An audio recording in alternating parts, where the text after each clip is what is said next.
പൂച്ചയ്ക്ക് അതിന്റെ ഓറിയന്റേഷൻ മനസ്സിലായാൽ നട്ടെല്ലിനെ ഫ്ലെക്സ് ചെയ്ത് റൊട്ടേറ്റ് ചെയ്യിപ്പിച്ച് ശരീരത്തിന് നേരെയാക്കും. ബിക്കോസ് ദേ നോ ഡൗൺ എങ്ങോട്ടേക്കാണെന്ന്. പലരും ഈ പ്രോസസ്സ് ഓരോ സെക്കൻഡ്സിലും ക്യാപ്ചർ ചെയ്യുന്ന രീതിക്ക് ഫോട്ടോ എടുത്തിട്ടുണ്ട് പഠനങ്ങൾക്കായി. സോ 60കളിൽ വോമിറ്റ് കോമറ്റ് എന്ന പേരുള്ള ഒരു സ്പേസ് ക്രാഫ്റ്റിൽ പൂച്ചകളെ പരീക്ഷണത്തിന് കൊണ്ടുപോയി.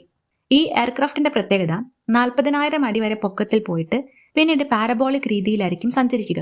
അപ്പോൾ ഒരു സീറോ ഗ്രാവിറ്റി എൻവയോൺമെന്റ് കുറച്ചു നേരത്തേക്ക് ക്രിയേറ്റ് ആവും. ഗ്രാവിറ്റി ഇല്ലാത്ത അവസ്ഥ. ഈ പൂച്ചകളെ സീറോ ഗ്രാവിറ്റി എൻവയോൺമെന്റിൽ തലകുത്തനെ മുകളിൽ നിന്ന് താഴെ ഇട്ടപ്പോൾ സാധാരണ പോലെ തിരിയാൻ പറ്റുന്നില്ല.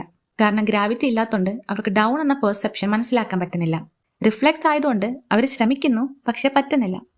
കുറച്ചു കഴിഞ്ഞപ്പോൾ ശരീരം പല രീതിയിൽ കറക്കി കാലുറപ്പിക്കാൻ ഇവർ നോക്കുന്നുണ്ട്.